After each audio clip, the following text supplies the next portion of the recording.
اعوذ باللہ من الشیطان الرجیم بسم اللہ الرحمن الرحیم نحمدہ ونصلی علی رسولہ الکریم اما بعد فعن ابی موسیٰ الاشعری رضی اللہ عنہ قال قال رسول اللہ صلی اللہ علیہ وسلم المسلم من سلم المسلمون من لسانہ ویدہ رواہ الترمذی. امام ترمذی نے اپنی کتاب میں حدیث بیان کی ہے. ابو موسیٰ اشعری رضی اللہ تعالیٰ عنہ کی طرف سے فرماتے ہیں کہ رسول اللہ صلی اللہ علیہ وسلم نے ارشاد فرمایا کہ مسلمان وہ ہے جس کے ہاتھ اور زبان سے دوسرے مسلمان محفوظ رہیں. مسلمان وہ ہے جس کے ہاتھ اور زبان سے دوسرے مسلمان دوسرے لوگ محفوظ رہیں. تو مسلمان کی تعریف آپ نے یہ فرمائی. ابھی حدیث ہم سنتے ہیں اور بہت سو کو بلکہ میرا خیال ہے سب کو ہی یاد ہوگی, ذہن میں ہوگی کہ یہ حدیث ہم نے پڑھی ہے, کیونکہ مجھے یاد ہے کہ پاکستان میں اسلامیات میں میٹرک کے پرچے میں یعنی وہ جو 20 حدیثیں یاد کرائی جاتی تو ان میں سے ایک حدیث یہ بھی تھی, اور یہ بہت اہم حدیث ہے, ظاہری بات ہے, اس لیے اس کو جگہ جگہ بیان کیا جاتا ہے اور سنتے ہیں اور پڑھتے ہیں لوگ. لیکن اس کا مفہوم اتنا ہم نے سرسری سا لیا ہے کہ بعض اوقات ہم اس کی گہرائی میں نہیں جاتے.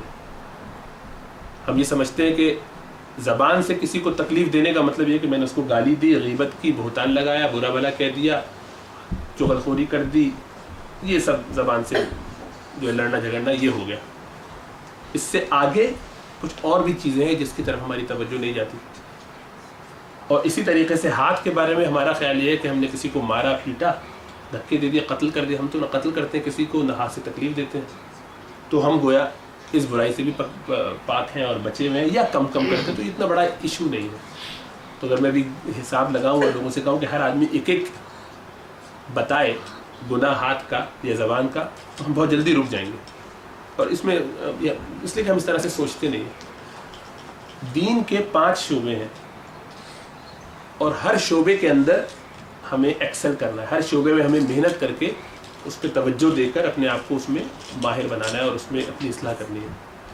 تو پہلا شعبہ ایمانیات کا ہے, اس کو آپ اعتقادات کے لیے, عقائد کے بارے میں, عقائد کے باب میں جو آرٹیکل آف فیتھ ہیں سارے کے سارے ہیں نا, 6 کے 6, آمنت باللہ وملائکتہ وکتبہ ورسلہ والیوم الآخر والقدر خیرہ وشرہ, یہ جو ہم بار بار سنتے پڑھتے ہیں, حدیث جبریل میں بھی جس کا تذکرہ آیا, یہ ایمانیات ہیں.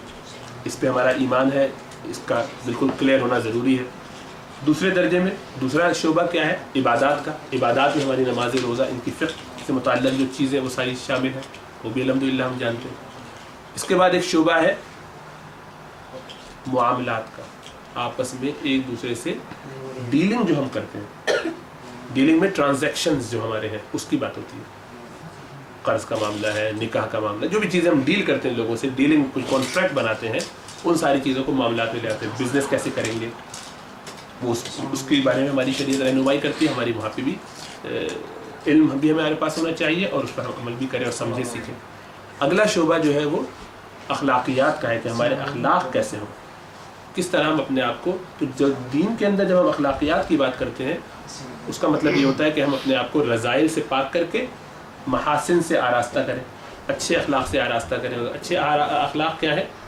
سچ کا بولنا, جھوٹ سے بچنا, بخل سے اپنے آپ کو بچانا, اپنے دل کی جتنی بیماریاں ہیں, حسد, کینہ, عجب, یہ ساری چیزیں, ان سے اپنے آپ کو صاف کرنا, پاک کرنا, یہ ساری چیزیں اخلاقیات میں آتی ہیں.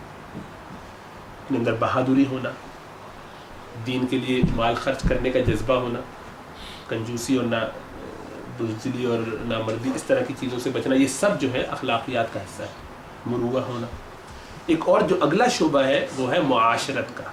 معاشرت کا مطلب یہ ہے کہ اس کے علاوہ ہیومن انٹریکشن جو ہے, ایک بندہ دوسرے بندے کے ساتھ اللہ تعالیٰ نے جوڑا ہوا ہے. ہم اکیلے تو نہیں رہ سکتے, ہر انسان کو کسی انسان کے ساتھ کوئی غرض ہوتی ہے, اور غرض ہونے میں کوئی پریشان نہیں ہونا چاہیے کہ کسی کی غرض ہوتی ہے. یہ نقطہ بھی کلیئر کر لینا چاہیے. بعض اوقات ہمیں یہ ہوتا ہے کہ میں تو فلاں شخص مجھ سے غرض سے ملتا ہے, ایسی کوئی بات نہیں. کوئی غرض سے ملتا ہو تو بھی کوئی بات نہیں. الحمدللہ اللہ نے آپ کو اس بات کا یہ حق دیا, حق تو نہیں کہنا چاہیے, اللہ تعالیٰ نے آپ کو اس قابل بنایا گویا, یعنی آپ کو یہ صلاحیت دی کہ کوئی بندہ آپ کے ذریعے اپنے کام کو پورا کر سکتا ہے.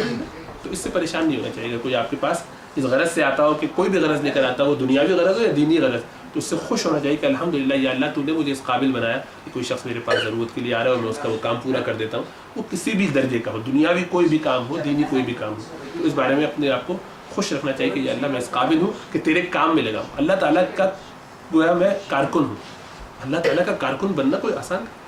اللہ تعالیٰ اگر مجھ سے کام لے رہے ہیں تو یہ بہت بڑی نعمت ہے جس کو ہم بعض اوقات بوجھ سمجھ کے کندھوں سے اتارنا چاہتے ہیں اور پریشان ہو جاتے ہیں، تو اسی لیے پھر اوائڈ کرنے لگتے ہیں ایسے لوگوں کو جو بار بار ہم سے کام کہتے ہیں، تقاضے کرتے تھے یار ان کو کاٹنا شروع کر دو کیونکہ یہ تو پریشانی کا سبب بن رہا ہے۔ ایسا نہیں کرنا چاہیے، یہ سمجھنا چاہیے اب ضرورت سے زیادہ ہو جائے تو وہ بہرحال وہ ان کو سمجھنا چاہیے اور آپ ان کو پیار سے سمجھا بھی سکتے ہیں، اور اس میں الحمدللہ گنجائش ہے، سب سمجھدار ہے اور جانتے ہیں کہ کتنا کہاں لمٹ رکھنی ہے، کہاں بیلنس کرنا ہے، وہ سب تو کرتے ہیں، لیکن میں جو جذبہ میں کہہ رہا ہوں جذبہ اچھا ہونا چاہیے، اس پہ اللہ کا شکر ادا کرنا چاہیے۔ تو لوگ ایک دوسرے سے غرض کی وجہ سے ملیں گے، اگر غرض نہ ہو تو کوئی کسی سے کوئی تعلق نہ رکھے، کسی بھی قسم کا کوئی تعلق ہمارا یا تو دین غرض ہوگی یا دنیا غرض ہوگی، تو لیکن وہ غرض ہونا لازم ہے۔ تو اس غرض ہونے میں، اس تعلق ہونے میں ہم یقینی طور پر ایک دوسرے کے ساتھ برتاؤ کریں گے، اچھا ہوگا یا برا ہوگا، تو اس برتاؤ کی اصلاح بھی بہت ضروری ہے، اور یہ دین کا ایسا شعبہ ہے کہ جو اکثر لوگوں کی نگاہوں سے غافل ہوتا ہے، اکثر لوگ اس کو بھول کے اگنور کر کے بیٹھے ہوتے ہیں۔ بعض اوقات بڑے دیندار قسم کے لوگ بھی ان باتوں کی طرف توجہ نہیں کر پاتے۔ نتیجہ یہ ہے کہ معاشرے میں معاشرتی برائیاں جو ہیں وہ اس قدر پھیلی ہوئی ہیں کہ بعض اوقات وہ دین کے نام پر ہی پھیلی ہیں یا دیندار ہی لوگوں نے پھیلائی ہیں۔ تو یہ ایک بہت اہم شعبہ ہے جس کی طرف ہمیں توجہ دینی چاہیے۔ تو چونکہ اس طرح کی معاشرتی برائیوں کے نتیجے میں بھی کسی دوسرے انسان کو تکلیف ہو سکتی ہے، تو یہ بات بھی اس بات میں شامل ہے جو اللہ کے رسول نے فرمایا کہ مسلمان وہ ہے کہ جس کے ہاتھ اور زبان سے دوسرے مسلمان محفوظ رہیں، یعنی میں اس کو زبان سے ویسے تکلیف جو کہ ظاہر میں نظر آتی وہ بھی نہ دوں، لیکن معاشرتی طور پر بھی اس کو کوئی تکلیف نہ دوں۔ تو وہ کیا کیا تکلیفیں ہیں ہاتھ کی اور زبان کی، کچھ تھوڑی سی ان پہ انشاءاللہ تعالیٰ بات کرتے ہیں۔ ایک روایت ہے عبداللہ بن عمر رضی اللہ تعالیٰ عنہ کی کہ جو معجم کبیر کے اندر آئی ہے، فرمایا کہ اللہ تعالیٰ کے نزدیک بہترین اعمال میں سے ایک عمل یہ ہے کہ تو اپنے بھائی کو خوش کر، یہ بات کہ تو اپنے بھائی کے دل خوش کر دے، یہ اللہ تعالیٰ کے نزدیک بہترین اعمال میں سے ہے، کسی کو اچھی بات کہہ دینا۔ اور اس میں دوسری طرف آپ نے رہنمائی فرمائی کہ تو گویا اس سے ایسے ملے بے وجہ طلق، ایسے خوشگوار چہرے کے ساتھ ملے کہ جب تو اس سے ملے تو وہ خوش ہو جائے، یہ بھی صدقہ ہے۔ فرمایا کہ یہ بھی صدقہ ہے کہ تو اپنے بھائی سے ملے، ملاقات کرے، ان تلقا اخاک بوجہ طلق، ایک مسکراتے ہوئے چہرے کے ساتھ، پیار اور محبت کے ساتھ، کہ جیسے اس سے ملے اس کو لگا کہ مزہ آ گیا اس سے بات کر کے، اس سے مل کے ذرا دل کو تسلی ہوئی، ملنے پہ آدمی کا دل چاہتا تھا کہ اس سے ملے اور خوش ہوا۔ تو اس طریقے سے کسی سے ملاقات کرنا یہ بھی صدقہ ہے، یہ دین کا حصہ ہے۔ اب آپ دین کے جو فرائض اور اہم شعبے ہیں ان میں سے دیکھتے جائیے، اور لیکن اس میں ساتھ ساتھ اخلاقی برائیاں، معاشرتی برائیاں کیا کیا آ گئی ہیں جن کی ہمیں اصلاح کرنی چاہیے، اس پہ توجہ دیجیے اور دیکھیے کہ کہیں ہم تو ان کا شکار نہیں ہیں۔ اب نماز باجماعت کی کتنی اہم، بہت اہمیت، کتنی اہمیت ہے، بے تحاشا اہمیت ہے، بلکہ اللہ کے رسول صلی اللہ علیہ وسلم نے فرمایا کہ میرا دل چاہتا ہے کہ میں کسی شخص کو حکم دوں کہ وہ اذان کرے، پھر میں کسی اور شخص کو کہوں کہ وہ اقامت کرے اور نماز پڑھے، اور پھر میں آگ کے پتیلے ہاتھ میں لوں اور ان لوگوں پر جو اپنے گھروں میں موجود ہیں اور نماز کے لیے نہیں آتے باوجود قدرت کے، ان کے گھروں میں ان کو آگ لگا دوں، ان کے گھروں میں آگ لگا دوں کہ وہ گھروں میں ٹھہرے ہوئے ہیں اور مسجد میں نماز پڑھنے نہیں آتے، جماعت میں شامل نہیں ہوتے۔ اتنی اہمیت ہے نماز باجماعت کی، نماز باجماعت کی اتنی اہمیت۔ لیکن ساتھ اگر کسی شخص کے پاس بدبو آتی ہو ایسی کہ جس سے دوسرے کو تکلیف ہوگی، تو فرمایا ایسے شخص کا مسجد میں آنا، یہ نہیں کہ اس کو وہ گھر میں نماز پڑھ لے گا تو اس کی نماز قبول ہو جائے گی، اس کو گناہ نہیں ملے گا، اس کا مسجد میں آنا جائز نہیں ہے، اس کو گناہ ملے گا مسجد میں نماز پڑھنے کا۔ وہ شخص کے جس کے پاس کوئی ایسی بیماری ہو، کسی کو کرونز ڈیزیز، بعض اوقات ایسا ہو سکتا ہے، یہ کوئی اور IBS ایسا ہے کہ جو مستقل اس کے منہ سے گندی اسمیل آتی، بہت ہی جیسے کہنا چاہیے نا اسٹنک سا ہوتا ہے، بڑا عجیب و غریب قسم کا، جو وہ اس کے اختیار میں نہیں ہے، تب بھی اس کا مسجد میں آنا جائز نہیں نماز پڑھنے آنے کے لیے۔ تو اب وہ شخص کے جس کے اختیار میں ہو، مثال کے طور پہ وہ کیا کیا اختیار ہو سکتا ہے؟ پسینے کی بو، بعض لوگوں کو پسینے کی بہت زیادہ بدبو آتی ہے، یہ آپ کے اختیار میں نہیں ہے، لیکن اس پسینے کو زائل کرنا آپ کے اختیار میں ہے۔ چنانچہ اللہ کے رسول صلی اللہ علیہ وسلم نے ابتدائی زمانے میں صحابہ کرام کو یہ تعلیم دی، کیونکہ وہ سارے کے سارے آ جاتے تھے جمعہ پڑھنے، اللہ کے رسول کے پیچھے خاص طور سے اس اہتمام کی وجہ سے مسجد نبوی میں، اور صبح سے شام تک کی دوپہر کی محنت کی ہے، جمعے کے وقت تک وہ عرب کا سخت گرم موسم وہاں پہ روزانہ پانی بھی اویلیبل نہیں ہے، اور کپڑے بھی وہی ہیں کہ جو ایک دفعہ پہنے تو 3-4 دن تک، کئی دن تک پہنے ہوئے، جب تک کہ وہ خراب نہ ہو، موٹا جوٹا پہن لیتے۔ اب اس مزدوری کے عالم میں جو پسینے سے بدبو آ رہی ہے اس کے ساتھ مسجد آتے تھے، تو اللہ کے رسول صلی اللہ علیہ وسلم اس تکلیف کو، اس معاشرتی برائی کو دور کرنے کے لیے آپ نے فرمایا، اس زمانے میں واجب فرما دیا کہ کوئی شخص بھی جو مسجد آنا چاہے غسل کر کے آئے۔ ابھی جب غسل کرے گا، کپڑے نہیں پہنے گا، تو ذرا عطر لگا کے، تو امید یہ ہے کہ کچھ حالات بہتر ہو جائیں، تو وہاں سے وہ وجوب ہوتا۔ بعد میں پھر گنجائش ہوگی، لوگوں کی حالتوں میں وسعت آ گئی تو اب وہ وجوب ختم ہو گیا کہ علت نہ رہی۔ لیکن اب ہمارے اختیار میں یہ ہے کہ ہم اپنے پرانے بوسیدہ کپڑوں میں مسجد جائیں بغیر پرفیوم لگائے ہوئے، اور لوگوں کو تکلیف دیں، اور یہ کرتے ہوئے ہم کس قدر گناہ گار ہوں گے آپ اندازہ کر سکتے ہیں۔ وہ نماز تو ہوئی نہیں، دوسروں کو تکلیف دینا، یعنی لوگوں کی اذیت کی شریعت نے اتنی رعایت کی، اتنا پاس کیا ہے کہ اس کی بنیاد پر آپ کی نماز گھر پہ ہونا الگ بات ہے، آپ کی نماز مسجد میں ہونا اس کی گنجائش ہی نہیں، اجازت ہی نہیں۔ یعنی لوگوں کو تکلیف نہ دینا کتنا اہم ہوگا آپ اندازہ کر سکتے ہیں۔ اب ایک شخص اس کے برعکس، یہ تو پسینہ ہے جو اس کے اختیار میں نہیں ہے، جو خود نیچرل آ رہا ہے، کپڑے دھو کے پہنے لیکن پھر بھی آ رہا ہے، نہا کے گیا ہے پھر بھی تھوڑی دیر بعد پھر پسینے آنے لگے، ذرا لمبا بیان ہو گیا تو، یا گرمی زیادہ ہے تو اے سی نہیں چل رہا تھا، لیکن یہ کام سے آیا بیچارہ، ڈائریکٹ نہانے کا ٹائم نہیں تھا تو مجبوری ہے، پسینے سے آ رہی ہے بدبو، اور بعض اوقات ہوتا ہے کہ اس پہ پرفیوم لگایا تو وہ اور 2 چند ہو گئی بدبو، اور بڑھ ہی گئی، کیونکہ اس پہ وہ عجیب و غریبی سی چیز بن جاتی ہے، اللہ معاف فرمائے، صرف سر میں درد کر سکتی ہے۔ تو اب آپ جو ہے اپنی بدبو کے چونکہ عادی ہیں تو آپ کو تو پتہ ہی نہیں چلتا، آپ کہتے ہیں کہ مجھے نہیں آ رہی تو کسی کو بھی نہیں آ رہی ہوگی، ہے نا؟ تو اس کا طریقہ یہ ہے کہ کسی سے مشورہ کر لیں، کسی سے پوچھ لیں، قریبی دوست سے، کیونکہ ہم اتنا رعایت اور لحاظ کرتے ہیں ایک دوسرے کا، ویسے تو تکلیف دے دیتے ہیں، لیکن اس طرح کے معاملے میں کسی کو یہ کہتے ہوئے کہ بھائی صاحب آپ کی ناک میں کچھ لگا ہوا ہے، اس کو صاف کر لیجئے، یا آپ کے پاس سے گندی بدبو آ رہی ہے، اس کو ہم بڑی امبیرسمنٹ فیل کرتے ہیں۔ یہ ہمارے سوشل وہ ٹیبوز ہیں کہ ہم یہ بات نہیں کہہ سکتے کسی کو کہ بھائی صاحب آپ کی بدبو آتی ہے، کل سے جو ہے آپ خوشبو لگا کے یا نہا کے آیا کیجیے۔ یہ بات کہنے میں ہمیں آگ ہوتی ہے، تو پبلک میں کہہ دینے میں آسانی رہتی ہے، چلو، لیکن یہ خود پوچھنا چاہیے۔ لوگوں کو مشکل ہوتی ہے، ٹھیک ہے، ان پہ مشقت نہ ڈالیں کہ میں جا کے کہوں کسی سے، آپ خود پوچھیے، ہر انسان خود پوچھے اپنے کسی قریبی 2-4 دوستوں سے، بیگم سے، گھر والوں سے، بھائی میرے پاس سے کیا بہت زیادہ بدبو آتی ہے نہانے کے باوجود، میں تو روزانہ نہاتا ہوں اس کے باوجود، وہ کہے گی ہاں، یا گھر والے یا باہر والے کہیں ہاں، تو اس کا مطلب یہ کہ میں جب بھی آؤں پرفیوم لگا کے آؤں، خیال رہے کہ بہت پرانا نہایا بنا ہو، 3 دن کا نہایا نہیں ہے اور پھر پرفیوم لگا کے آ رہے، تو مجھے اشارہ کر چکا ہوں۔ تو یعنی اس طرف لحاظ اپنا رکھنا ضروری ہے کہ تاکہ کسی کو تکلیف نہ ہو۔ یہ تو ہوا غیر اختیاری جسم سے بو کا نکلنا آنا۔ سگریٹ پینا، جو لوگ ماشاءاللہ اس شغل میں لگے ہوئے ہیں اب تک، ان کی عقل میں ابھی تک نہیں آ رہی ہے، ان کو یہ سوچنا چاہیے کہ یہ کتنا اختیاری کام ہے جو بالکل آپ کے اختیار میں ہے، آپ اس سے جان چھڑا سکتے ہیں، جان نہیں چھڑا سکتے، اور پھر چلے آ رہے ہیں مسجد میں، وہاں پیاز کھا کے، کچی پیاز جس سے بہت بو آتی تھی، وہاں کے خاص قسم کی پیاز یا لہسن، اس سے آنے کو منع فرمایا کہ بھائی نماز میں اس حالت میں نہ آنا کہ لوگوں کو تکلیف ہوگی، اور ہم آپ ایسی بو لے کر اپنے ساتھ مسجد میں آئے کہ جس سے برابر والے کو اذیت ہوگی، کیونکہ آپ یہ سمجھتے ہیں کہ میں نے اس کے بعد جو ہے چھالیاں کھا لی تھی، میں نے اس کے بعد جو ہے وہ خوشبو وہ کیا کر لیا تھا، اسپرے کر لیا تھا یا چوئنگم کھا لی تھی، تو اس سے بدبو نہیں، وہی والی بات ہے، بہت خطرناک ہو جاتی ہے وہ بدبو، اور زیادہ تکلیف ہو جاتی ہے، اور آپ کے جسم سے آنے لگتی ہے، کیونکہ وہ کپڑوں میں رچ بس جاتا ہے وہ دھواں، تو آپ کو نہیں لگ رہا ہوتا، دوسرے والوں کو بڑی تکلیف ہوتی ہے۔ اور میرا یعنی مسئلہ یہ ہے کہ میرے برابر میں کوئی سگریٹ پیا ہوا آدمی تازہ تو وہ اسکن پہ دانے نکل جاتے ہیں، الرجی جیسے جو ہوتے ہیں چھوٹے سے، تو پتہ چل جاتا ہے کہ یہ، کیونکہ ناک میری بند ہے تو اس سے تو بچت ہو جاتی ہے، لیکن یہاں پر رہ جاتا ہے، تو ایک دوسرا سینسر لگا ہوا ہے۔ تو یہ اب آدمی غور کرے کہ کس طرح وہ دوسرے کو تکلیف دے رہا ہے نماز کے اندر۔ اسی طریقے سے اب رمضان کو اس سے جوڑیے، رمضان میں ماشاءاللہ خوب ڈٹ کے اب افطار کیا آپ نے، اور کھانے کی اسمیل آپ کے پاس سے آ رہی تھی، کس صورت میں؟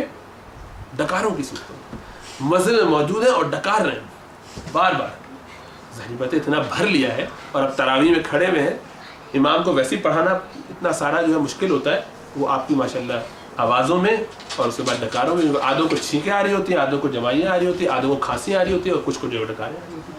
ایک عجیب ماحول ہوتا ہے تراویح کے اندر یا مغرب کی نماز میں، اور آپ سمجھ رہے ہیں کہ کوئی اتنی سی تو بات ہے, یہ کوئی اتنی سی بات نہیں ہے. آپ کی ذات سے کسی کو اتنی سی بھی تکلیف نہیں ہونی چاہیے. آپ کی کوشش یہ ہونی چاہیے, ہوگی ظاہری بات ہم ساتھ رہتے ہیں تو تکلیف ہوگی کچھ نہ کچھ, لیکن میری کوشش یہ ہو کہ میری ذات سے کسی کو ذرہ بھر بھی اذیت تکلیف نہ ہو جائے. جب یہ کہتے ہیں تو اس کا یہ مطلب نہیں ہے کہ حق بات بھی نہ کہی جائے. کہیں کہیں حق بات کہی جائے گی تو اس سے تکلیف ہوگی. مثال کے طور پہ جب آپ اس بات اپنے بھائی کو یہ بات بتائیں گے کہ ہاں یار آپ کے پاس سے آتی ہے بدبو, تو اس کو دل میں لگے گا. آپ کسی کو بتا دیں کہ بھائی آپ کی ناک میں کچھ لگا ہوا ہے, تو بہرحال اس کو عجیب سا فیل ہوگا, آکورڈ, کیونکہ وہ نیچرل ہے.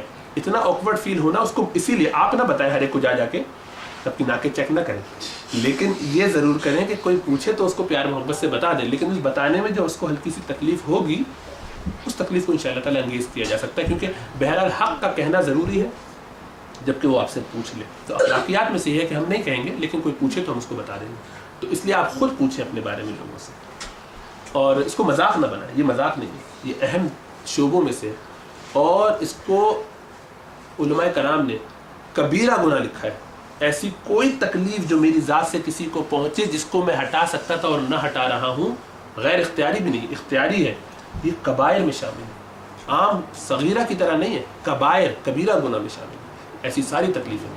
تو اس سے بہت اپنے آپ کو بچانا چاہیے. فرمایا کہ وہ حقیقی مسلمان ہی نہیں ہے ایسا شخص کہ جس سے اذیت ہو رہی ہے.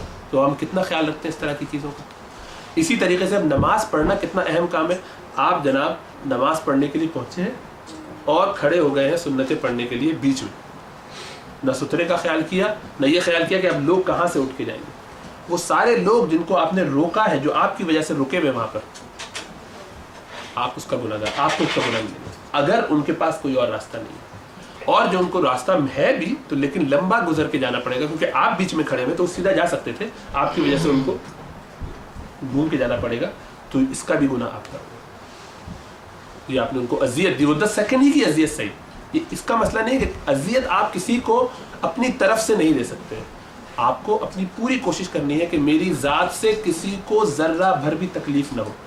تو اب اگرچہ یہ نماز پڑھ رہے ہیں آپ, جو اللہ کا بڑا اہم یعنی فرض حق ہے ہم پر, اور آپ وہ ادا کرنے کی کوشش کر رہے ہیں, لیکن اس میں آپ تکلیف دے رہے ہیں کسی کو, جائز نہیں, گناہ.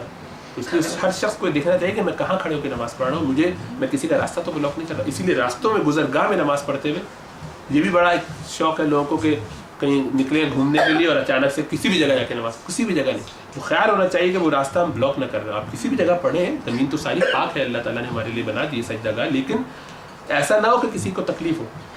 کاؤنٹر پہ کھڑے ہو گئے, یا راستہ ایسی جگہ کیوں میں کھڑے ہو کے, یا وہ ایک صاحب نے جو موسیقہ خیز حرکت کی تھی یہاں پر, جناب وہ بس روکی اور جناب نماز پڑھنے شروع ہوئی. کیا طریقہ ہے. یا نماز پڑھنے جاتے ہیں, جس کا گھر ملا منہ پہ اسے گاڑی کھڑی کر دی, جمعے کی نماز, ہم تو نماز پڑھنے جا رہے ہیں, کسی کا بھی گھر ہوا کرے. یا آپ نے مطلب اپنا حق سمجھ لیا کسی کے لیے, اس سے اس کو کوئی تکلیف ہو یا نہ ہو, اس سے غرض نہیں ہے. آپ کو پتا ہے کہ وہ گھر میں ہے ہی نہیں, اتفاق سے گیا ہوا 6 مہینے کے لیے یا مہینے کے لیے, آپ کا دوست ہے, جانتے ہیں آپ کو اس سے اجازت لے لینی چاہیے. پہلے اجازت لے لینی, یا اس نے اجازت دے دی ہو آپ کو, تب ٹھیک. یا آپ جانتے ہیں کہ ہماری انڈرسٹینڈنگ ہے کہ میں اس کے گھر کے باہر کھڑا کر دوں گا, ایک الگ بات ہے. لیکن ایسی کوئی انڈرسٹینڈنگ نہیں ہے, اور آپ جو ہے وہ اطمینان سے. مسلمان تو نہیں, میں تو کہہ رہا ہوں نان مسلم کا تو کرنا اور بڑا گناہ, کہ جس کا اس کو اور بھی پتہ نہ ہو اس سے, کیونکہ اس پر تعصب خراب ہوگا دین کے لیے, اور بڑا گناہ. لیکن مسلمان کے ساتھ بھی اسی طرح سے گناہ. یہ کانسیپٹ ٹھیک نہیں ہے کہ اس سے اس کو تکلیف ہوگی کہ نہیں, اس سے ہو یا نہ ہو, اس کو تکلیف اس سے ہو یا نہ ہو. یعنی علماء نے اس میں یہ مسئلہ لکھا ہے. آپ اندازہ کیجئے, اللہ کے رسول صلی اللہ علیہ وسلم نے ایک دفعہ سفر پہ جاتے ہوئے کسی گھر, آپ کو وضو کی ضرورت پیش آئی تو پانی نہیں تھا موجود, تو تیمم کے لیے آپ نے کسی ایک گھر کی دیوار سے تیمم فرما لیا. اس پر علماء کرام نے, فقہا نے تفسیریں لکھی, لمبی لمبی ایکسپلینیشن لکھی ہوئی کہ ایسا آپ نے کیوں کیا ہے, تو اس کا حق تھا, اس سے پوچھا کیوں, بغیر پوچھ کے آپ نے کیسے کر لیا. آپ کی تعلیم کے بالکل بظاہر عجیب نظر آتا ہے, ایسا کیسے آپ نے کیا. تو اس کی توجیحات کی ہیں, اور اس کی توجیحات میں بہت ساری توجیحات میں جو سب سے اہم توجیح جو سمجھ میں آتی ہے وہ غالباً وہ ہے جو قرآن کے اندر ہوگی انشاءاللہ تعالیٰ. وہ قرآن یہ کہتا ہے کہ جو گھر غیر مسکونہ ہو اس سے فائدہ اٹھایا جا سکتا ہے, تو اس اجازت سے آپ نے فائدہ اٹھایا ہو. لیکن فقہا کا اس کے بارے میں غور و خوض کرنا اور لمبا لمبا لکھنا کس طرف اشارہ کرتا ہے کہ یہ اتنا اہم مسئلہ تھا. یہ ایسا نہیں ہے کہ اس کو آپ برش اندر تک کاپٹ کر دیں کہ چند لمحوں کی تو بات ہے, ہم 2 سیکنڈ میں فارغ ہو جائیں گے تیمم کر کے. ہم نے کوئی دیوار میں سے لینا تھوڑی ہے, اس کو کوئی تکلیف تھوڑی ہوگی. اس کو بلکہ ثواب ہی ملے گا اور ملے گا. اللہ کے رسول اس کی دیوار کو ہاتھ لگائیں گے تو برکت اس کو کتنا فائدہ ہو جائے گا. لیکن فقہا کا اس پہ غور و خوض کر کے اس بات کو لکھنا کتنی اس بات کی طرف اشارہ کرتا ہے کہ یہ اتنا اہم مسئلہ ہے کہ ہمیں اس طرف توجہ دینی چاہیے کہ کسی کو میری ذات سے تکلیف نہ ہو, کسی کو میری ذات سے ذرہ برابر بھی تکلیف نہ ہو. اب حجر اسود کو بوسہ دینا ایک روایت میں آتا ہے کہ گویا اللہ تعالیٰ سے مصافحہ کرنے کے برابر ہے. اور آپ اندازہ کریں کتنا لوگوں کا جذبہ ہوگا جو یہ سن لے کہ دوڑ کے بھاگ کے جائے کہ میں بھی ذرا مصافحہ کروں. لیکن وہیں پر دوسرے مسلمان کو تکلیف دینا ثواب ہو عذاب ہو. مصافحہ کے چماٹ پڑے وہاں سے واپسی پر, کوئی اس پر یعنی دھکے دگا رہے ہیں, مار رہے ہیں, دوسرے کو پش کر رہے ہیں, جو بھی کر رہے ہیں, اسی لیے وہ بالکل جائز گناہ ہو. چنانچہ اللہ کے رسول صلی اللہ علیہ وسلم نے اپنی حیات مبارکہ میں ہم پر ایک کرم فرمایا کہ اپنے چھڑی سے اشارہ کر کے بھی استلام کر لیا حجر اسود کا اور اس طرح سے اپنا طواف کا چکر مکمل کیا تاکہ لوگوں کو یہ نہ ہو کہ بھائی, بلکہ آپ نے اس بات سے کہ لوگوں کو یہ مشقت کبھی اور نہ پڑ جائے, کنویں سے زمزم کے, جب آپ حجۃ الوداع میں پہنچے ہیں تو کنویں سے زمزم کے آپ نے پانی اپنے ڈول سے نہیں نکالا. آپ نے فرمایا بلکہ کہ میرا دل چاہتا ہے کہ میں اس سے پانی نکالوں اور نکال کے خود پیوں. اس کا ایک جذبہ ہے کہ یہ وہ کنواں ہے کہ جس سے ہمارے آبا و اجداد ابراہیم علیہ السلام سے لے کے اب تک استعمال کرتے رہے. تو میں چاہتا ہوں کہ اس سے پانی نکالوں اور لے لوں اور اس اپنے اوپر اس کچھ پیوں, جو بھی اس سے برکت حاصل کروں اس پانی کو پیوں. لیکن فرمایا کہ میں نہیں چاہتا, میں نہیں کروں گا ایسا کہ میرے بعد لوگ اس پر جھگڑنا شروع کریں اور اس پہ پھر ایک مشقت بن جائے اور ہر آدمی جو ہے وہ گویا اتنی دور رس آپ کی نظر. حالانکہ اس وقت کتنے لوگ تھے, بعد میں کتنا امت کہاں تک پہنچنی تھی. الحمدللہ کہ آپ کو اللہ تعالیٰ نے جو اس کا علم دیا کہ یہ معاملہ ایسا ہو جائے گا تو آپ نے اس چیز کو روک دیا, اس سے لوگوں میں یہ خیال نہ ہے. بلکہ آپ نے فرمایا کہ اے عائشہ, جب مکہ فتح ہو گیا, کہ اے عائشہ میرا یہ دل چاہتا ہے کہ میں کعبے کی اس عمارت کو ذرا برابر کروں, توڑوں اور اس کو اصلی جو اس کی بنیادیں ہیں اس پر قائم کر دوں, دوبارہ نئے سرے سے ذرا اس کو ایڈجسٹ کر دوں. کیونکہ اس وقت کعبہ جو بنایا گیا ہے, جو کعبہ ہمارے پاس اس وقت موجودہ شکل میں ہے, یہ تھوڑا سا اس میں تغیر ہوا ہے. مکہ والوں نے اللہ کے رسول صلی اللہ علیہ وسلم کی پیدائش سے, آپ کی نبوت سے کچھ پہلے کے عرصے میں جب اس کی تعمیر دوبارہ کی ہے, جو آخری تعمیر اس کی ہوئی ہے بڑی پیمانے پر, وہ یہ تھی کہ انہوں نے اس میں کوئی حرام کا پیسہ نہیں لگانے کا ارادہ کیا. حالانکہ مشرکین تھے, ارادہ انہوں نے ہم اس میں کوئی حرام پیسہ نہیں لگائیں گے. تو جتنا پیسہ تھا اس میں یہ خالی چکور ڈبہ ہی جو ہے اس وقت کعبہ ہے نا, کیوب, یہی بنا پائے. اصل میں جو حتیم کا حصہ ہے, وہ جو دیوار ہے اس کو حجر بھی کہتے ہیں, وہ کعبے کا اصل میں حصہ ہے, اس لیے طواف اس کے باہر سے کیا جاتا ہے, وہ کعبے کا حصہ ہے. تو کعبہ اصل میں یوں کر کے اس طرف سے چکور اور اس طرف سے گول یوں تھا, جو ابراہیم علیہ السلام نے اور ان سے پہلے آدم علیہ السلام نے, ان سے پہلے فرشتوں نے تعمیر کیا تھا. تو جو اصلی تعمیر اس کی یہ ہے. تو آپ نے فرمایا کہ میرا دل چاہتا ہے کہ اس کو دوبارہ توڑ کر اس بنیاد پر ویسے شامل کیا جائے.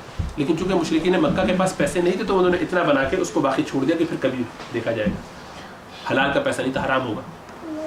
تو اللہ کے رسول صلی اللہ علیہ وسلم نے لیکن فرمایا, حالانکہ یہ کتنا کار نبوت, اللہ مطلب کار نبوت اس ٹینس میں تو نہیں, اللہ کے رسول کرتے تو کار نبوت ہو جاتا, نبی اکرم صلی اللہ علیہ وسلم نے کیا ہے. لیکن آپ نے اس کرنے کو بھی پسند نہیں فرمایا, مطلب نہیں کیا, پسند تو فرمایا, کیا نہیں. کہا کہ لیکن میں کروں گا نہیں, میں چاہتا ہوں ایسا کرنا, پسند تو کرتا ہوں, ایسا کرنا چاہتا ہوں, نہیں کرتا. کہ عائشہ لوگ ابھی دین میں آئے, وہ یہ سمجھیں گے کہ ہم اسی لیے سب کچھ کیا ہے, اور ان کا ایک خاص اہتمام ہے, ان کو خاص محبت ہے کعبے سے, ان کا دل اس پہ دکھے شاید, ان کے دل کا خیال کرتے ہوئے ان کو تکلیف ہوگی, اذیت ہوگی. آپ نے یہ کام بھی نہیں کیا. اسی بنیاد پر بعد میں حجاج بن یوسف وغیرہ نے, جو حضرت ابو عبداللہ بن زبیر نے جو اس پہ تعمیر کرنے کیا اور پھر کر دیا تھا انہوں نے اس حدیث کی بنیاد پر, پھر بعد میں جو حضرت عبداللہ بن زبیر کے بعد جو ہے وہ حجاج بن یوسف نے توڑ کے دوبارہ کہا کہ نہیں, ہم اللہ کے رسول صلی اللہ علیہ وسلم کے طریقے پہ کریں. تو یہ بات مستقل چلتی رہی. ہارون نے پوچھا کہ کیا ہم وہ کر دیں جیسا کہ اللہ کے رسول چاہتے تھے, تو امام مالک سے فتویٰ لیا, امام مالک نے سختی سے منع کر دیا, نہیں, یہ امت نے تو کھیل بنا لینا. اس کے بعد ہر نیا جو آئے گا وہ کہے گا کہ ہم اس کو ویسا کر دیں جیسے اللہ کے رسول چاہتے تھے. دوسرا نہیں, جیسا اللہ چھوڑ کے گئے تھے ہم ویسا کر دیں, جیسا اللہ کے رسول چھوڑ کے گئے تھے ہم ویسا کریں گے. دوسرا نہیں, جیسا اللہ کے رسول چاہتے تھے ہم ویسا کریں گے. تو یہ آپس میں ہر ایک اپنا نام تاریخ میں رقم کرنے کے لیے یہ خدمت حرمین کے بہانے یہ کام شروع کر دیں گے. تو اس بنیاد پر امام مالک نے اللہ ان پر رحمت فرمائے, ان کو کروڑا اس کا اجر عطا فرمایا کہ انہوں نے یہ زبردست فیصلہ فرمایا کہ نہیں, آج کے بعد اس کو ہاتھ لگانا جائز نہیں, کوئی نہیں, اس کو اس بنیاد پر کہ ایسا کیا جائے, بس ختم. ان کے فتوے سے الحمدللہ امت رک گئی وہیں پر, ورنہ ہر بادشاہ آنے کے بعد اپنے نام کے لیے ایسی حرکتیں کرتا شاید. اب بلند آواز سے تلاوت کرنا اسی طریقے سے کتنا اہم ہے. لیکن ایسے تلاوت کرنا کہ کسی اور کی نماز میں یا سونے میں، نماز تو چلو عبادت ہے، اس کا کوئی بندہ سو رہا ہے اور آپ تلاوت کر رہے ہیں، اس سے اس کو اگر خلل ہوگا آپ گناہ گار ہوں گے، تلاوت کا ثواب نہیں ملے گا، عذاب ہوگا۔ لمبی لمبی خوش الحانی سے اپنی تلاوت فرما رہے ہیں، پڑوسی آپ کا اس سے اجازت لے لیجیے، اگر آپ کا ایک معمول ہے ایسے پڑھنے کا، جیسے کہ ہمارے استاد نے شیخ احمد سعد نے بھی اس گھر میں جہاں موو ہوئے تو اس نے کہا کہ بھائی ہماری ذات سے ایک شاید آپ کو شکایت ہو سکتی ہے، بس وہی بتا دوں میں آپ کو، وہ یہ کہ ہم تلاوت درجہ حافظ ہیں تو اپنا ریویژن کرنے میں زور سے پڑھنا پڑتا ہے، تو برابر کے کمرہ ایک جو لیا ہے کرائے پر، اس کی آواز شاید آپ کو آئے، تو اس سے ہم چاہتے ہیں کہ ہمیں اس کی اجازت دے دی جائے، رعایت کر دی جائے، ورنہ وہ حافظ کے لیے مشکل ہوتا ہے۔ تو کہیں گے بس یہی ایک ہے اس کے علاوہ ان شاء اللہ تعالیٰ ہر قسم سے آپ معمول رہیں گے۔ کتنی بڑی بات ہے، کتنی بڑی بات ہے۔ اللہ کے رسول صلی اللہ علیہ وسلم نے جب آپ ہجرت فرمائی ہے مدینے میں تو کس کے گھر رکے تھے؟ ابو ایوب انصاری، بارک اللہ فیکم۔ وہی قصبہ اللہ تعالیٰ نے چھوڑ دیا کہ اللہ تعالیٰ کا حکم ہوگا جہاں بھی وہاں ٹھہرے گی، وہاں ماشاء اللہ وہ ٹھہری، وہ ٹھہر کے بھی گئی، ٹھہری، پھر آگے چلی گئی اٹھ کے، سب کا دل یہ ہوا تھا کہ پھر پلٹ کے واپس آ کے وہیں بیٹھی ماشاء اللہ۔ تو خیر وہ بڑے خوش ہوئے، نصیب دیکھیں ان کا گھر چمکا کیسا۔ تو اللہ کے رسول صلی اللہ علیہ وسلم کو ان کے گھر میں ایک اوپر کا حصہ تھا، ایک نیچے کا حصہ تھا، تو پوچھا، فرمایا میں نیچے جو ہے وہ پسند کروں گا کیونکہ لوگ آئیں گے، مستقل آنا جانا رہے گا تو تمہیں بھی تکلیف نہیں ہوگی، مجھے بھی آسانی رہے گی۔ آپ نے پرسنل یہ پسند کیا کہ میں نیچے رہوں اور آپ نیچے ٹھہرے۔ وہ رات ابو ایوب انصاری اور ان کی بیگم ام ایوب کہہ لیجیے، دونوں ساری رات جاگتے رہے۔ صبح آئے، اللہ کے رسول سے فرمایا، اللہ کے رسول ہمارے لیے بڑی مشقت ہو گئی ہے، ہم ساری رات اس میں رہے کہ آپ پتہ نہیں رات کس حصے پہ سو رہے ہیں کہ ہم آپ سے ہمارے پاؤں آپ کے اوپر نہ ہو جائے اور بے ادبی ہو تو ہم دیواروں کے ساتھ چلتے چلتے ادھر ادھر کناروں پہ بیٹھے رہے، لیٹ ہی نہ سکے۔ تو سارے ہم سے تو ہم نہیں، آپ اوپر جائیے، ہم برداشت نہیں کر سکتے۔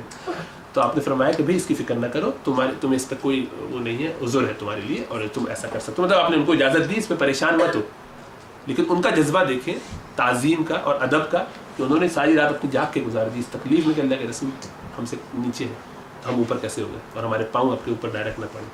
یہ ادب، یہ لحاظ بہت سے لوگ یہ سوال کرتے ہیں کہ یہ سب ادب ہم نے بنا لیا ہے، یہ سب بنا نہیں لیا بھائی۔ یہ وَمَن يُعَظِّمْ شَعَائِرَ اللَّهِ فَإِنَّهَا مِن تَقْوَى الْقُلُوبِ، کہ جو شخص اللہ تعالیٰ کے شعائر کا اور ان کا اکرام کرے گا اور ان کی تعظیم کرے گا تو یہ دل کے تقویٰ کے قریب ہے۔ تو اللہ کے رسول صلی اللہ علیہ وسلم ہو یا کعبہ ہو یا اسی طریقے سے قرآن ہو، ان سب چیزوں کی تعظیم کرنا ہمارا دین کا حصہ ہے۔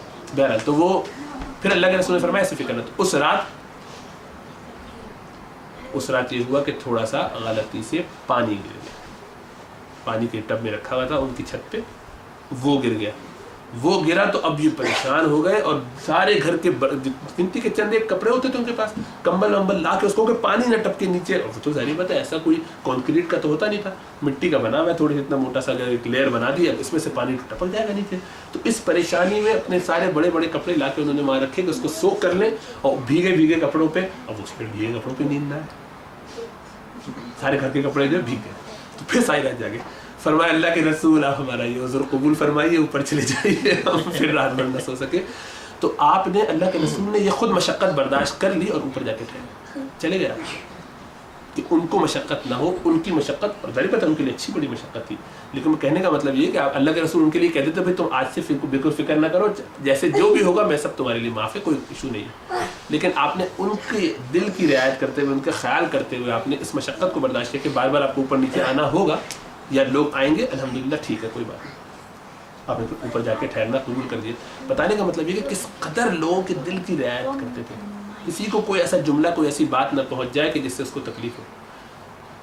وہاں ایک صحابی جن کو جو ہے وہ لت لگ گئی تھی شراب کی، بار بار باز ہوتے ہیں، بار بار ان کو جو ہے وہ سمجھایا جا رہا، نہیں مان رہے تو کوڑے ان کو پھر لگائے گا، اس کی حد ہے، سزا لگائی گی۔ جب سزا ان کو دی جانے لگی تو کسی صحابی نے کہا کہ اللہ کی لعنت ان پر کہ یہ جو اس پر کہ یہ چھوڑتا نہیں ہے اس گناہ کو منع کرنے کے باوجود۔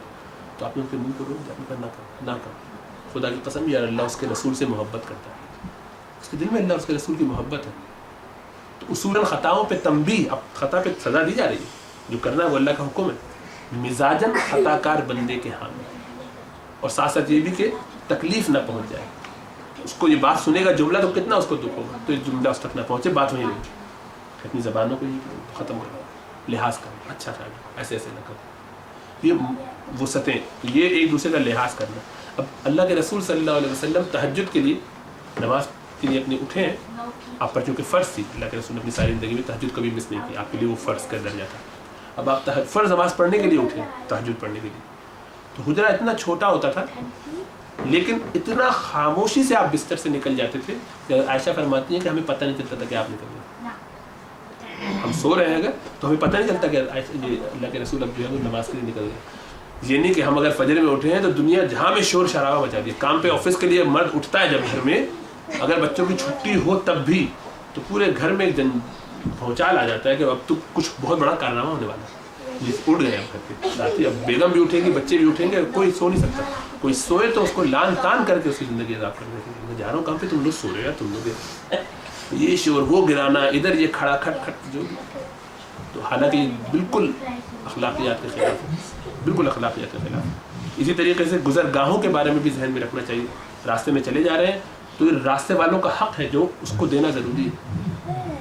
کہ یہاں پر تو ماشاءاللہ ادب کا لحاظ ہے بہت زیادہ کہ سائیکل والا اگر چلا جا رہا ہے تو آپ تھوڑی سی ہلکا سا کرو بنا کے جاتے ہیں، سلو ہو جاتے ہیں تاکہ اس کو اس سے اس کے ہوا کے پریشر سے وہ نہ گر جائے، یا اس کو تکلیف ہو یا اس کو پریشانی ہو.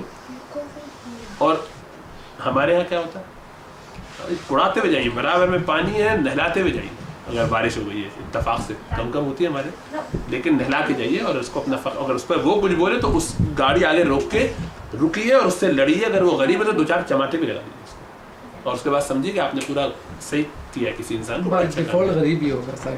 ہاں ہاں، یہ بھی پاسبلٹی ہے. کوئی پیدل چلنے والا ہو، امیر اگر ہوگی تو، اور آپ نے اپنی طاقت کا بھی پورا دکھا دیا زور اور اپنی گاڑی کا بھی پورا بھرم دکھا دیا، اور آپ بڑے فخر سے پھر لوگوں کو بھی بتاتے پھرتے بعد میں، اور سمجھتے کہ یہ ایک نہیں، اس میں 6-7 کبائر آپ نے شامل کیے، 6-7 بڑے کبیرہ گناہ جو موذی ہیں، ان میں سے ہر ایک اس قابل ہے کہ آپ کے ایمان کو سلب کرے.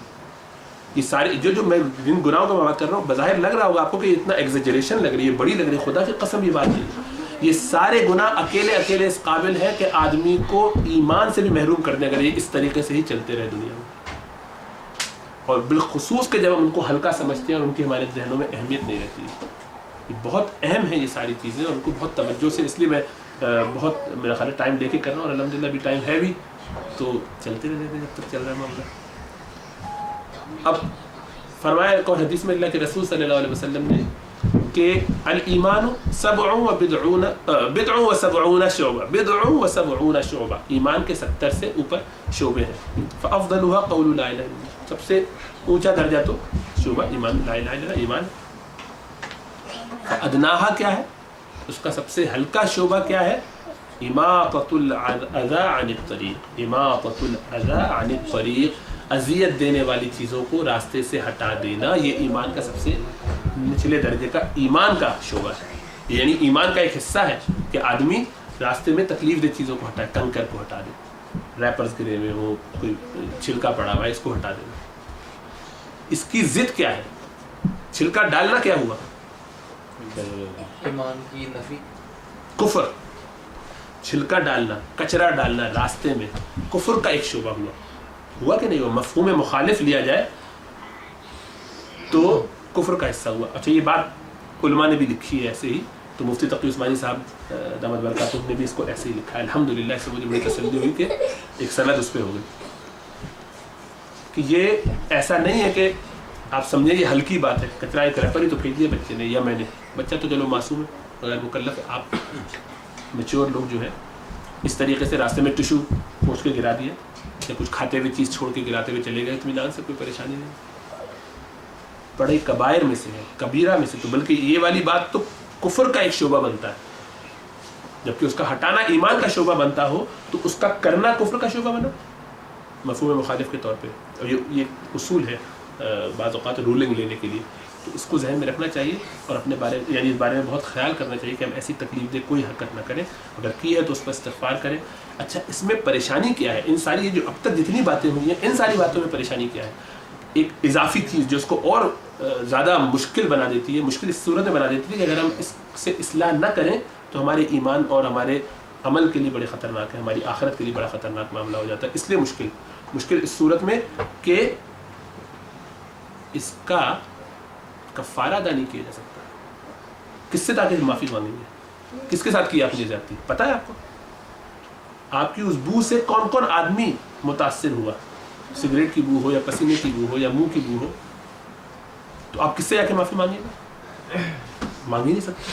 تو اب آپ چاہتے بھی ہیں کہ میں توبہ استغفار کروں اور اس کی ایک شرط میں سے یہ ہے کہ اس بندے سے معذرت کروں جس بندے کے ساتھ میں نے اس کا حق مارا ہے, تو کس سے مانگوں؟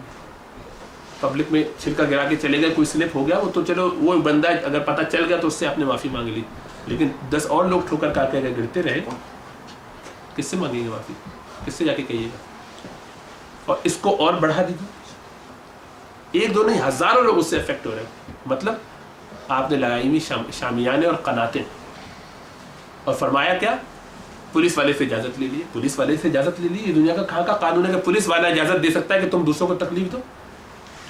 پولیس والے سے اجازت لے کر بھی شامیانے قناتیں لگا کر راستے کا بلاک کرنا کبائر ہی میں شامل ہے.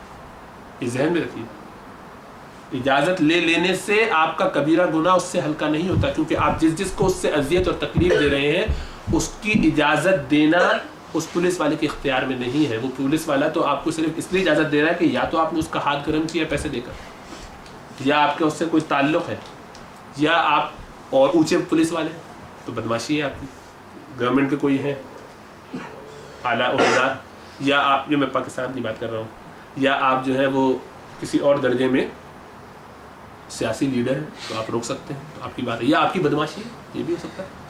ان کسی, یا آپ نے اس پر کوئی احسان کیا ہوا, قرضہ واپس مانگ لوں گا چل, تو کہتا اچھا بھائی کر لوں. تو یہ اپنی دھاندلی ہے, بس کر رہے ہیں, کوئی بھی روک کے دکھائے ایسی کی تیسی.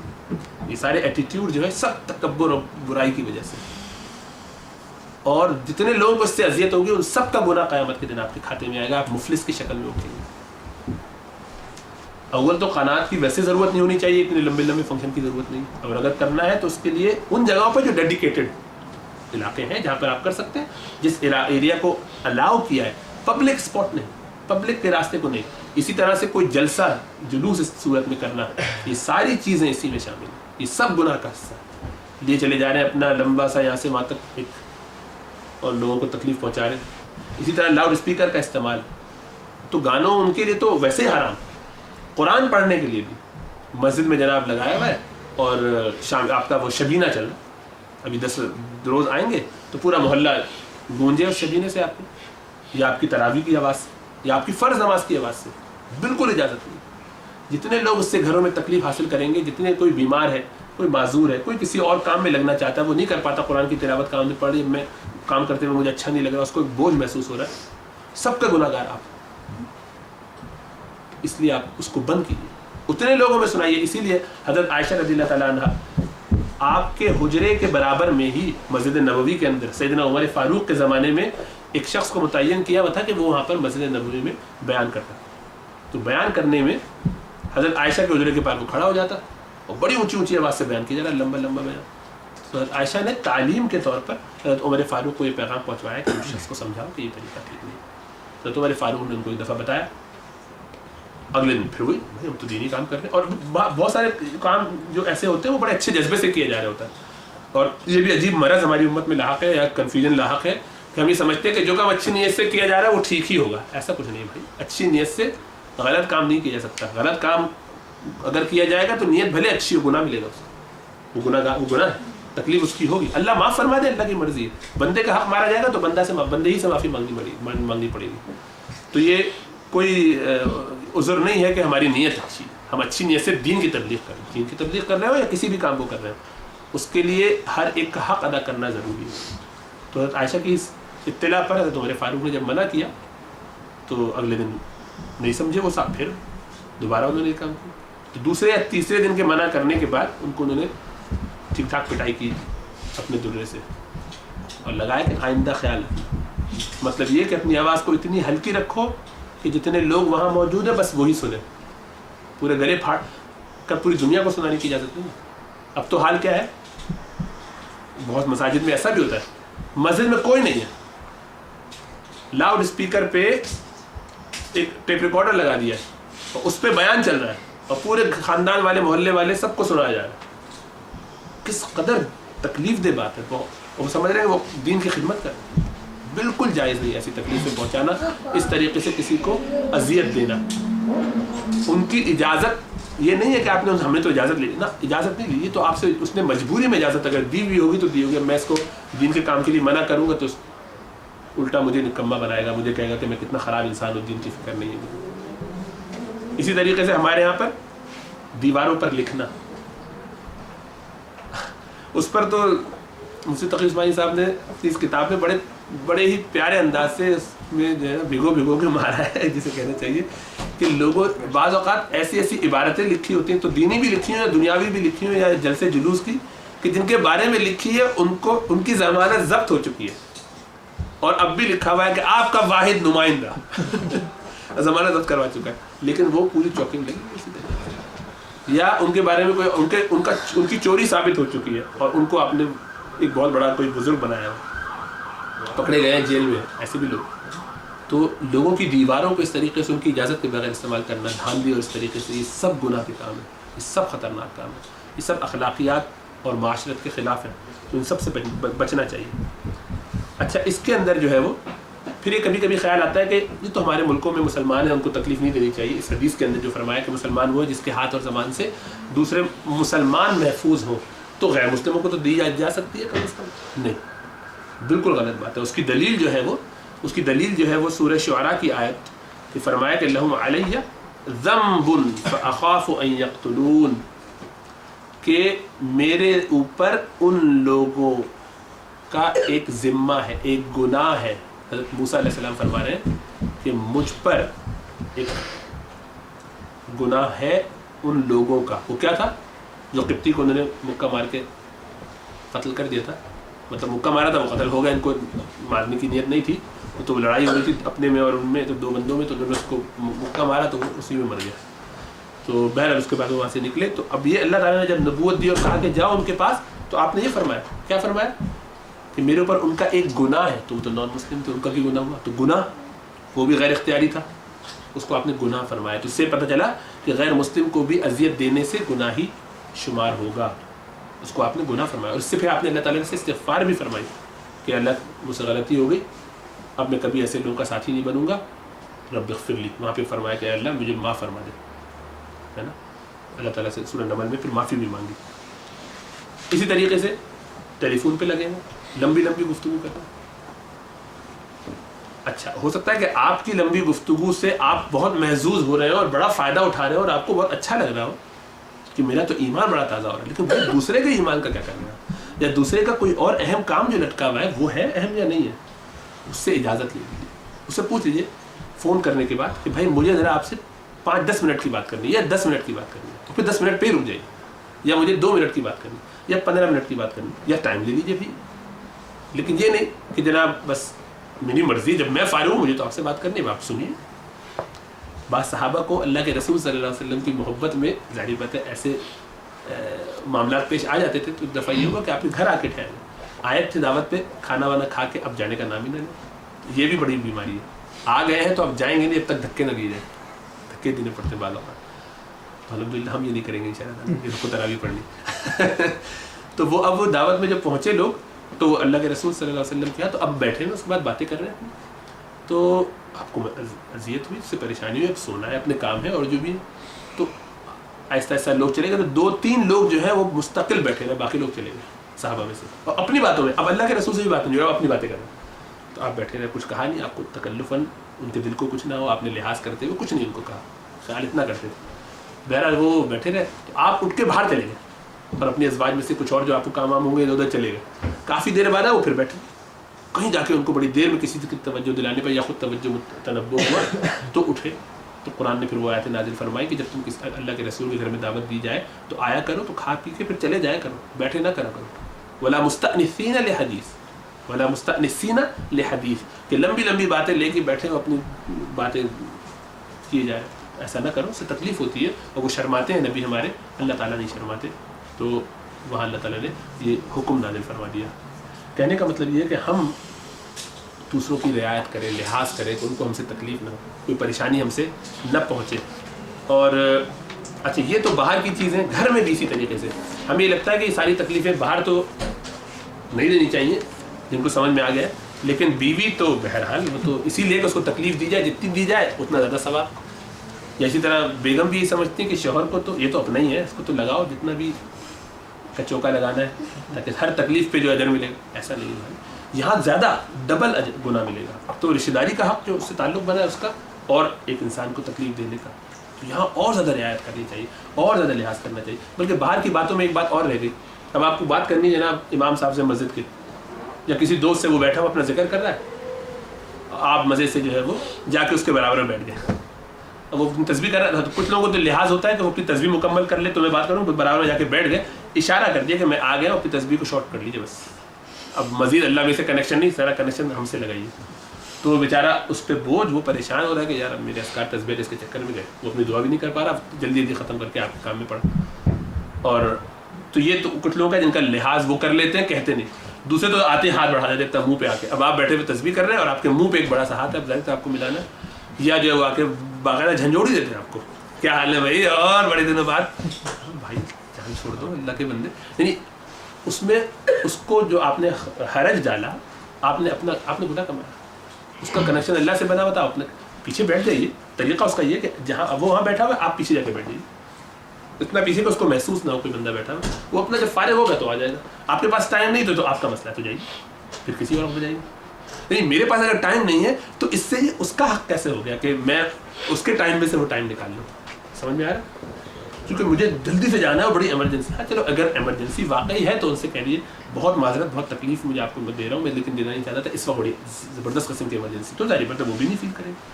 تو اشرف علی تھانوی صاحب رحمہ اللہ جب ان سے کبھی اس طرح کے معاملات ہوتے تھے تو وہ اس میں باقاعدہ خط لکھا کرتے تھے اور معذرت کر لیتے تھے پیشگی، اور کہہ دیتے تھے کہ بھائی اس میں تمہیں حرج نہ ہو تو یہ ایسے ہی رکھنا، میں کوئی بوجھ نہ سمجھنا.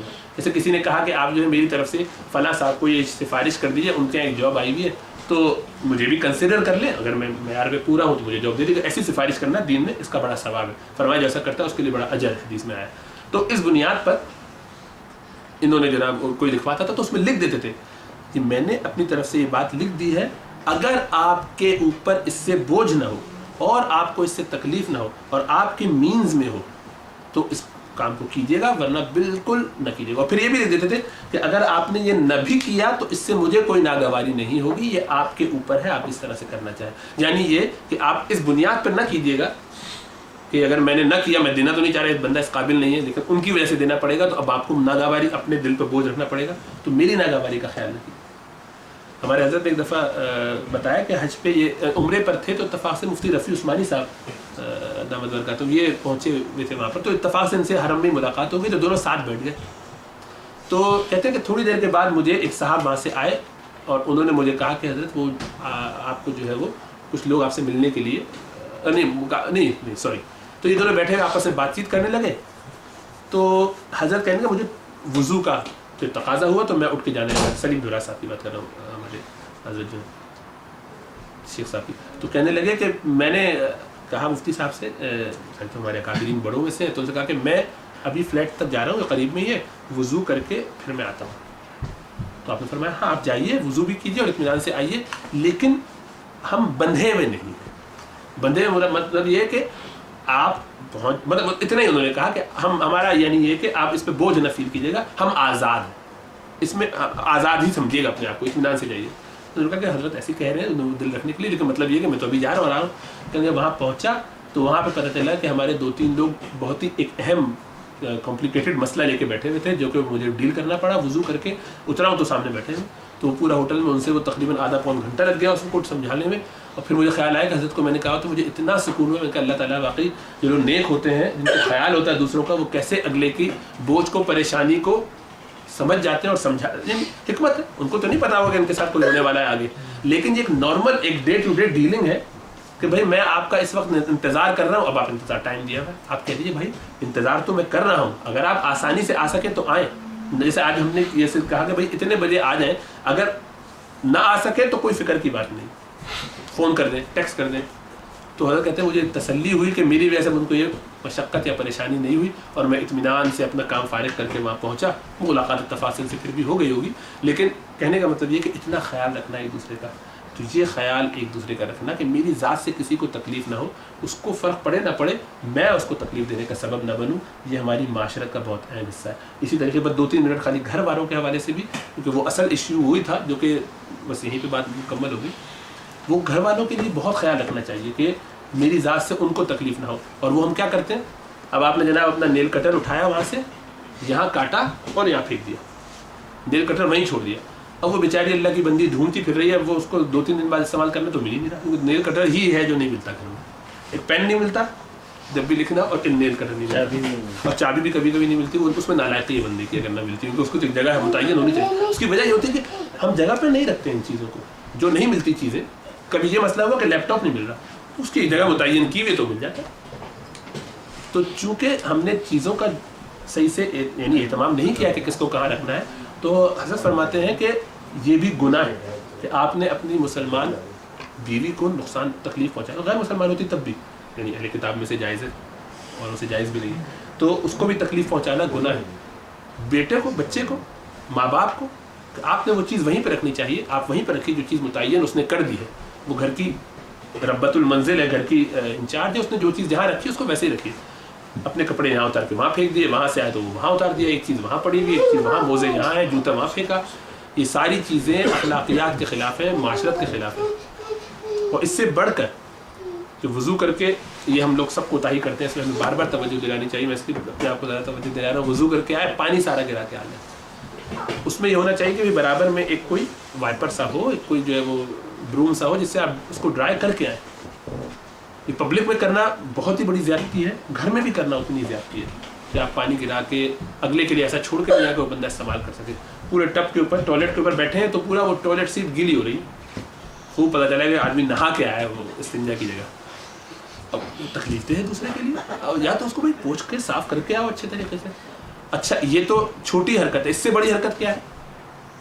ٹوائلٹ میں گندگی چھوڑ کے آ گیا، فلش کیا، دیکھا نہیں کہ پیچھے کچھ رہ گیا کہ نہیں، کچھ گندگی چپک گئی ہے، گندگی لگی رہ گئی ہے، اس کو صاف نہیں کیا. وہ آپ کی ذمہ داری ہے برش سے صاف کرنا. وہ بیگم نوکر نہیں ہے کہ وہ آ کے کرے، اس کو صاف کر. اس سے جو اس کو ایک نظر اس کو پتہ بھی چل گیا ہو کہ پچھلے 10 سال سے یہ ایسے ہی کر رہا ہے نالائق آدمی، اور وہ اس کو برداشت کر کے کہتی بھی نہ ہو، تب بھی ہر دفعہ دیکھنے سے آپ کے سمجھتے اس کو تکلیف نہیں ہوتی. کوئی بات نہیں، میرے پیارے شوہر کا پیارا سا پھوپھو ہے، کوئی بات نہیں، چلتا ہے. اس کو تکلیف ہوگی ہر دفعہ کی تکلیف پہ آپ گنہگار ہو رہے ہیں، ہر دفعہ کی اذیت پر آپ گناہ اٹھا رہے ہیں.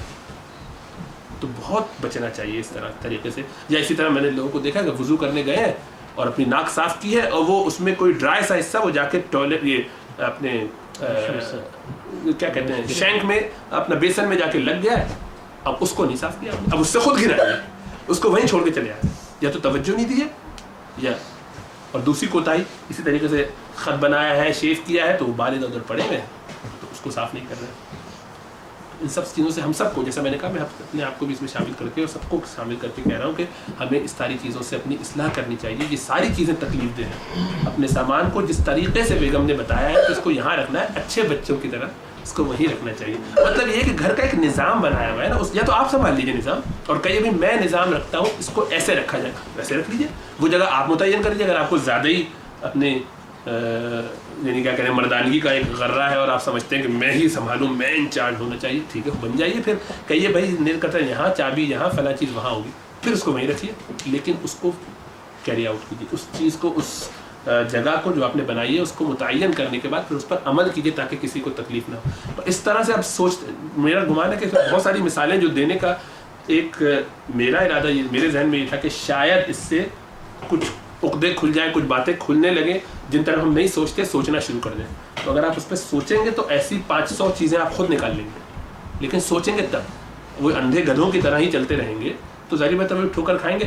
شاید اس طرف توجہ دیں. نیل کٹر تو صحیح جگہ پہ رکھتا ہوں، باقی بستر کی چادر کا اور موزوں کا، اور انہوں نے خالی موزوں کا کہا تھا، تو جوتے تو پھینکے جا سکتے ہیں. اور انڈر گارمنٹس کی تو کوئی فکر ہی نہیں ہے، اس کا تو کہا ہی نہیں تھا انہوں نے، تذکرہ بھی نہیں کیا تھا، شرم ہوا ہمیں شاید مسجد میں بچوں کے سامنے بیٹھے ہوئے، تو وہ سب چلے گا. تو اگر ایسا سمجھا ہے تو آپ کی عقل کو داد دی جا سکتی ہے، یا شاید روزے کی وجہ سے ایسا ہوگا کہ پیاس لگ رہی ہے. تو وہ ساری چیزیں خود اس پر ڈیولپ کر کے سمجھ لیجئے کہ کہاں کہاں کیا کیا تکلیف ہوتی ہے. اور پسینے کی بو کو جیسے میں نے کہا، وہ اسی طریقے سے گھر والوں کے لیے بھی اتنا ہی ہے بھائی.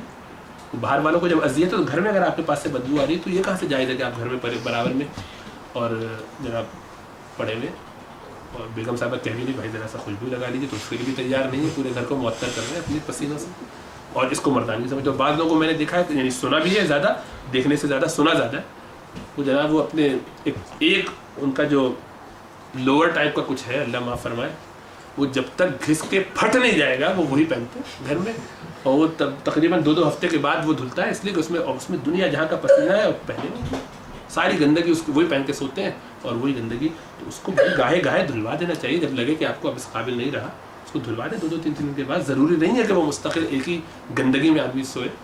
تو یہ اپنے آپ کو ذرا نفاست اور توا کے اندر، اور اسی طریقے سے اپنی سادگی اور صفائی کو اہتمام کرے، اور کوشش کریں کسی اور کو تکلیف نہ ہو. اللہ میں توفیق عطا فرمائے کہ ان اخلاقی برائیوں سے اور معاشرتی برائیوں سے اپنے آپ کو پاک صاف کر کے ایک دوسرے کے لیے اچھی اگزامپلز بنے، تاکہ ہمارے بچے بھی یہ سیکھیں، اور جو وائڈر کمیونٹی میں غیر مسلم ہیں وہ بھی دیکھیں تو ان کو بھی لگے کہ ہاں مسلمانوں میں اس طرح کے اخلاقیات ہیں. اس میں بس جیسے گاڑی چلاتے ہوئے خیال رکھیں کہ آپ گاڑی چلا رہے ہیں تو یہ آپ کا ہی خالی حق نہیں ہے روڈ. اگر کسی نے زیادتی کر دی تو اس کو معاف کر دیجیے کم از کم، اور خود زیادتی نہ کریں، خود جو ہے وہ اس کو کاٹتے ہوئے نہ جائیں، خود جو ہے اپنی گاڑی کی بہترین ڈرائیونگ جو ہے وہ دوسروں کو دکھاتے ہوئے نہ جائیں. اللہ تعالیٰ کو معلوم ہے، کیونکہ جب آپ دعا پڑھتے ہیں کہ اس رب نے کا شکر ادا کرتے ہیں، وہ رب پاک ہے، اس کی سب تعریفیں ہیں، سبحان اللہ، جس نے مسخر کر دیا ہمارے. جب اس نے آپ کے لیے مسخر کیا اور آپ یہ کہہ رہے ہیں کہ ہم اس کو قابو کرنے والے نہیں تھے، تو اپنے تکبر کو نہ دکھائیں اس میں اتنی تیزی سے ٹوسٹنگ اور ٹرننگ کرتے ہوئے، یہ دکھاتے ہوئے کہ ہم نے صحیح معنوں میں قابو کیا ہوا. گاڑی جیسی میں ڈرائیونگ کرتا ہوں ویسے کون کر سکتا ہے؟ تو یہ تو تکبر ہوا. تو کہتا کچھ ہے کرتا کچھ ہے، تو منافق ہوا. زبان سے کہہ رہا ہے کہ یا اللہ تو نے مسخر کیا ہے، میں اس کے قابل نہیں تھا، اور اس کے بعد اپنی تکبر میں شو یہ کرتا ہے کہ کیا ڈرائیونگ کرتا ہے، 10 لوگوں کو کاٹتا ہوا نکل جاتا ہے، سب کا حق مارتا ہوا، اور اس پہ فخر بھی محسوس کر رہا ہے، منافقت کا بھی شکار ہے، دوسرے کو اذیت بھی دے رہا ہے، تکلیف اٹھا رہا ہے، کتنے گناہ کر رہا ہے وہ ایک چیز کے اندر. تو یہ ساری چیزوں کو دیکھنا سوچنا چاہیے کہ ہماری ذات سے کس کو کیا تکلیف ہو رہی ہے. اللہ میں توفیق عطا فرمائے. اقول قولی ھذا واستغفر اللہ لی ولکم ولسائر المسلمین فاستغفروہ انہ ھو الغفور الرحیم. اچھا ابھی آگے ہے.